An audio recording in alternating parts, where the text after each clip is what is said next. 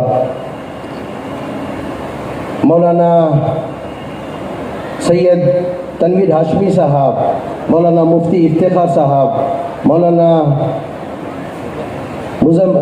मकसूद अहमद साहब, मौलाना जुल्फ़िकार आदमी खाशी नूरानी साहब, रईस पे तशरीफ़ समाए हमारे पार्टी के लीडर जनाब नसीर अहमद साहब, जनाब रोशन बेग साहब, जनाब इकबाल हुसैन साहब, जगमन नसीर समद साहब, जनाब अब्दुल जब्बार साहब, जनाब अब्दुल अजीम साहब, इन तशरीफ़ फरमाए तमाम हज्जाज इकराम।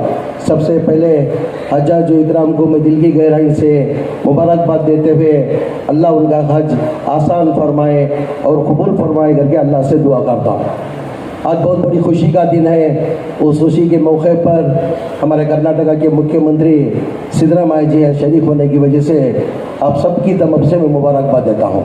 जैसे मैं हमारे नसीर साहब मुख्यमंत्री साहब को लेने के लिए निकले कि आज हज नागुर फंक्शन में जाना करके, चंद ऑफिसर आके नहीं साहब बारिश बहुत ज़ोर से बारिश पड़ रहा है, उधर जाना मुश्किल होता है, तो उनकी ज़बान ये निकला आंधी आए तूफान आए, मैं कभी हज का फंक्शन मिस नहीं किया, वो फंक्शन मेरे को जाने का करके बारिश को ना देखते हुए आज हमारे खुशी पे मौके पर इधर आए हुए तमाम हज्जाज उकराम की तरफ से, हमारी तमाम अवाम की तरफ से मिलगी गए से उनको मुबारकबाद देता हूँ। अब लोग अच्छी तरह से जानते हैं 2013 से लेके 2018 तक जो हमारे सिद्धरामैया साहब जब चीफ मिनिस्टर थे, ये हजबान रोशन बेग साहब भी इधर बैठे हुए, जब रोशन बेग साहब भी हमारी पार्टी के अंदर मंत्री हुआ करते थे, जब उनके अवधि के अंदर ही ये हजगर बना गया। मेरे ख्याल से मेरे से ज़्यादा अच्छा रोशन बेग साहब इसके बारे में जानते हैं। मेरे ख्याल से ये हज भवन बनने के लिए कम से कम 100 करोड़ रुपए हमारे सिद्धरामैया साहब दिया करके मैं समझता हूँ ये रोशन बेग साहब अच्छी तरह से जानते हैं। ये जो हज भवन जो बना है, हजगर जो बना है, उसमें 100 करोड़ दिए गए। उसके साथ साथ में मैं जब 2018 के अंदर जब मिनिस्टर था, यही सिद्धरामैया साहब मेरे को बुला के मेरी पीरियड के अंदर 4 जगह मैंने जगह सैंक्शन की थी, 4 स्पॉट में हज भवन भरना करके। जैसे कि मंगलूर के अंदर एक जगह अलर्ट किए थे, गुलबर्गा के अंदर एक जगह अलर्ट किए थे, रायचूर के अंदर एक जगह अलर्ट किए थे, हुबली के अंदर एक जगह अलर्ट कर दिए थे। ऑलरेडी मंगलूर के अंदर 10 करोड़ जब सिद्धरामैया साहब मुख्यमंत्री थे, ऑलरेडी उधर हज भवन बनने के लिए सैंक्शन भी कर दिए थे मौलाना। उधर जाके जब मैं मिनिस्टर बनाया तो जब वो मुख्यमंत्री नहीं थे, मुख्यमंत्री ना होने के बावजूद भी मुझे बुला के सिद्धरामैया साहब ने डायरेक्शन दिया है। मेरी पीरियड के अंदर मेरी एक अरमान थी 4 स्पॉट के अंदर हज भवन बनना करके, ऑलरेडी जगह 10 करोड़ रुपए में सैंक्शन भी किया हूँ। वो जगह आइडेंटिफाई करके हज भवन हम बनना करके मेरे को डायरेक्शन दिए थे। वो टाइम पे 10 करोड़ रुपए रिलीज किया गया था।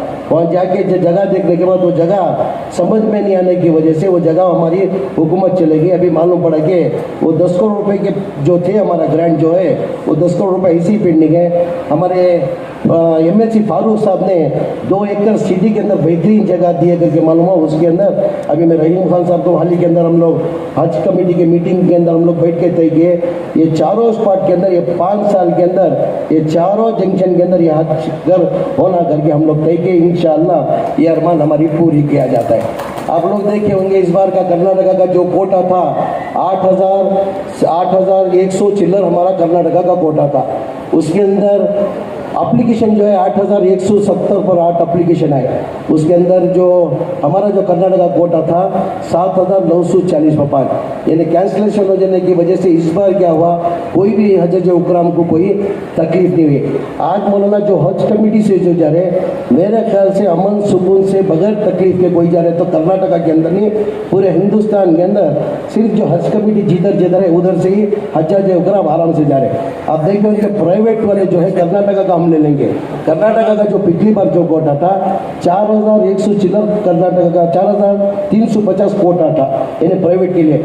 इस बार कोटा क्या करके लेस करके दे देंगे, खाली 1,700 कोटा दिए।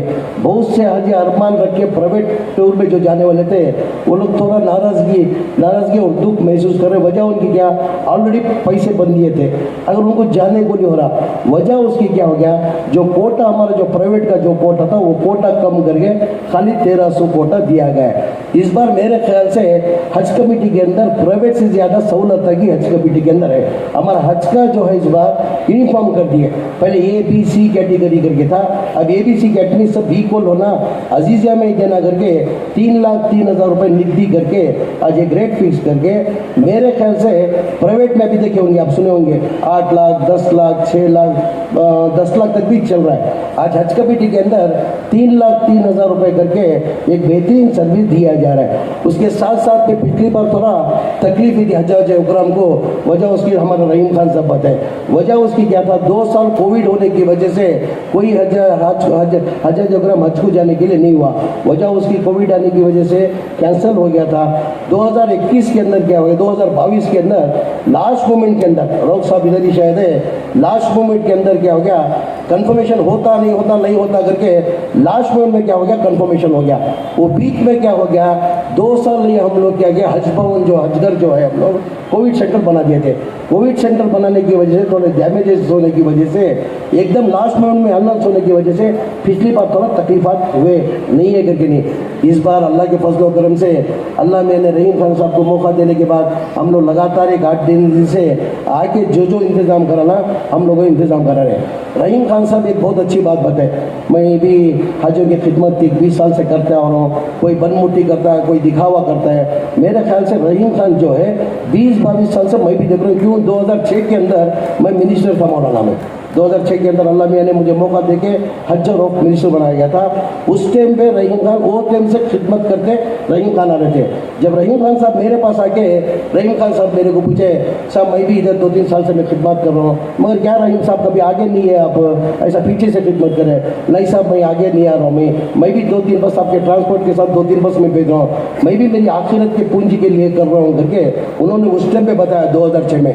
उस टाइम पे बिठा के मैं रहीम खान को बोला कि जो भी दिल से हज कमेटी के अंदर जो खिदमत करता अल्लाह मियाँ उसको ज़रूर ऊंचा मुकाम देता। आपको भी एक दिन सियासत का दूर दूर तक उनको अंदेशा नहीं था, दूर दूर तक उनकी सोच नहीं थी रहीम खान साहब की। उस टाइम पे मैंने बताया था मौलाना आप दिल से इधर खिदमत करो, अल्लाह मियाँ ये दूर नहीं रहेगा, आपको भी खिदमत करने का अच्छी तरीके से मौका देता करके आज अल्लाह मियाँ वो आपकी खिदमत देख के आज अल्लाह मियाँ ने आपको एक मिनिस्टर बना के एक मौका दिया। ये मौका आप खोना नहीं करके आपसे एक आज़िज़ाना गुजारिश करता हूँ।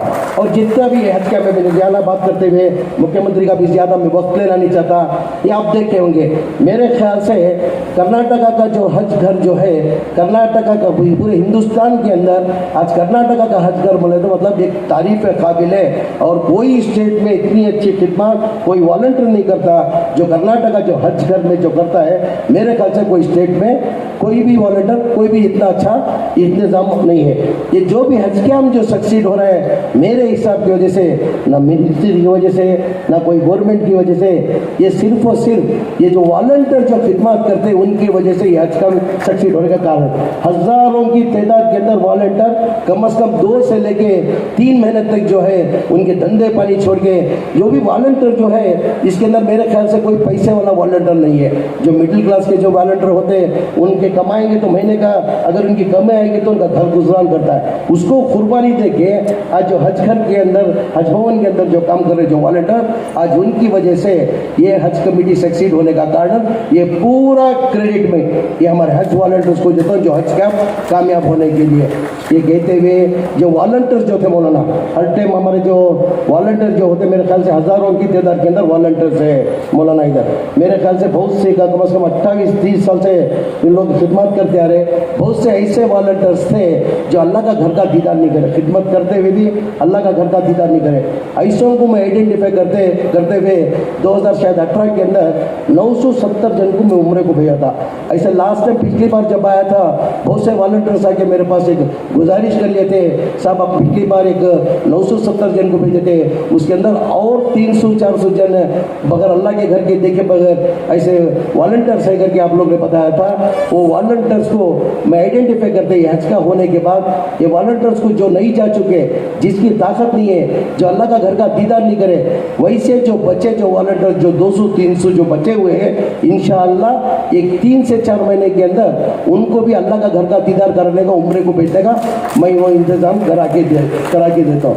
उसके साथ साथ में हमारा जो हज का जो अभी इनॉग्रेशन फंक्शन जो था आपने जानते होंगे पिछली हुकूमत के अंदर सिद्धरामैया साहब ने 5 करोड़ रुपए सैंक्शन करा था। वो गवर्नमेंट सिद्धरामैया की गवर्नमेंट 2018 के आने के बाद 2018 के अंदर कोलिशन गवर्नमेंट आने के बाद हमारे साहब कुमार स्वामी साहब मुख्यमंत्री बने थे। कुमार स्वामी साहब को भी जाके मैं गुजारिश करा हमारे को रिन्यूएशन के लिए सिद्धरामैया साहब 5 करोड़ रुपए के ग्रांट रखे। अब वो 5 करोड़ ग्रांट दो करके उन्होंने भी नहीं रिलीज किया था। मैंने सिद्धरामैया कुमार स्वामी साहब 1.5 साल थे जब नहीं रिलीज करे थे। बाद में बीजेपी हुकूमत थी, बीजेपी हुकूमत के अंदर 3.5 साल बीजेपी की हुकूमत थी, बीजेपी हुकूमत वाले ने भी रिलीज किए। जो पहली बार जो मुख्यमंत्री बन के सिद्धरामैया साहब है, मैं रहीम खान साहब का लेटर लेके जाके खाली सिद्धरामैया को इतना बताया, साहब आपकी पीरियड के अंदर चल रिन्यूएशन करने के लिए 5 करोड़ रुपये ने आपने सैंक्शन किया था, वो पिछली गवर्नमेंट जब कोलिशन गवर्नमेंट में भी नहीं रिलीज किए, तो बीजेपी हुकूमत में रिलीज किए। आप रिलीज करेंगे तो बेहतर रहता करके पेपर देख के 5 करोड़ बचता था कि और ज़्यादा होना तो बोलो करके 5 करोड़ इमीडिएट लिख के दिए। ಜ್ಞಾಪಕ ಇದೆ ಸರ್? 5 ಕೋಟಿ ನಾನು ಮೊನ್ನೆ ಮುಖ್ಯಮಂತ್ರಿ ಆಗಿ ಪ್ರಮಾಣ ವಚನ ತಗೊಂಡಿದ್ದು 2ನೇ ದಿನಕ್ಕೆ ನಾನು ನಿಂತ ಬಂದೆ ರಹೀಮ್ ಖಾನ್ ಲೆಟರ್ ತಗೊಂಡು. ಸರ್ ನಿಮ್ಮ ಸರ್ಕಾರ ಇರುವಾಗ ಅವಧಿಯಲ್ಲಿ ರಿನ್ಯೂಷನ್ ಮಾಡೋಕ್ಕೆ ಒಂದು 5 ಕೋಟಿಯನ್ನು ಕೊಟ್ಟಿದ್ರು. ಅದು ಸಮ್ಮಿಶ್ರ ಸರ್ಕಾರದಲ್ಲಿ ನಾವು ಭಾಳಷ್ಟು ಕೇಳ್ಕೊಂಡ್ವಿ. ಸಮ್ಮಿಶ್ರ ಸರ್ಕಾರವನ್ನು ಕುಮಾರಸ್ವಾಮಿ ಅವರು ಬಿಡುಗಡೆ ಮಾಡಿಲ್ಲ. BJP ಸರ್ಕಾರ ಬಂತು, BJP ಸರ್ಕಾರವನ್ನು ಬಿಡುಗಡೆ ಮಾಡಿಲ್ಲ. ಅದು ಹಂಗೆ ಉಳ್ಕೊಂಡಿದೆ. ದಯಮಾಡಿ ನಾವು ಒಂದು ಕೋವಿಡ್ ಸೆಂಟರ್ ಮಾಡಿದ್ದೀವಿ, ಹಾಗಾಗಿ ನಾವು ರಿನ್ಯೂಷನ್ ಮಾಡೋಕ್ಕೆ 5 ಕೋಟಿ ಬೇಕಂತ ನಿಮ್ಗೆ ಕೇಳಿದ್ದಕ್ಕೆ ಹಿಂದೆ ಮುಂದೆ ತಾವು ಯೋಚನೆ ಮಾಡಿಲ್ಲ ಸರ್. 5 ಕೋಟಿನ ಸಾಕ, ಇನ್ನೂ ಹೆಚ್ಚಾಗಿದ್ರೆ ಹೇಳು ಅಂತ ಹೇಳ್ಬಿಟ್ಟು 5 ಕೋಟಿ ಇಮಿಡಿಯೇಟ್ ತಾವು ಬರ್ದು ಕೊಟ್ಟು ಬಿಡುಗಡೆ ಮಾಡೋಕ್ಕೆ ಆದೇಶ ಮಾಡಿದ್ದೀರ. 5 ವರ್ಷದಿಂದ ಆಗಿಲ್ಲ ಕಾರಣ ನೀವು ಮಾಡಿಕೊಟ್ಟಿದ್ದೀರ ಸರ್. ನಿಮಗೆ ಧನ್ಯವಾದಗಳು ಸಲ್ಲಿಸಕ್ಕೆ ಬಯಸ್ತಾ ಇದ್ದೀನಿ. ಅದ್ರ ಜೊತೆಯಲ್ಲಿ ನಿಮ್ಮಲ್ಲಿ ನಾನು ದಯಮಾಡಿ ನಮ್ಮ ಗುರುಗಳನ್ನು ಮನವಿ ಮಾಡ್ತಾ ಇದ್ದು ಕೂತ್ಕೊಳ್ಳುವಾಗ, ಇಂಥ ಅವಕಾಶ ನಾವೆಲ್ಲ ವೇದಿಕೆ ಮೇಲೆ ಕೂತಿದ್ದೀವಿ, ದಯಮಾಡಿ ಮುಖ್ಯಮಂತ್ರಿಗಳು ನಾವು ಕೇಳೋಕ್ಕಾಗಲ್ಲ, ನೀನಾದರೂ ಕೇಳಲೇಬೇಕು ಅಂತ ಹೇಳ್ಬಿಟ್ಟು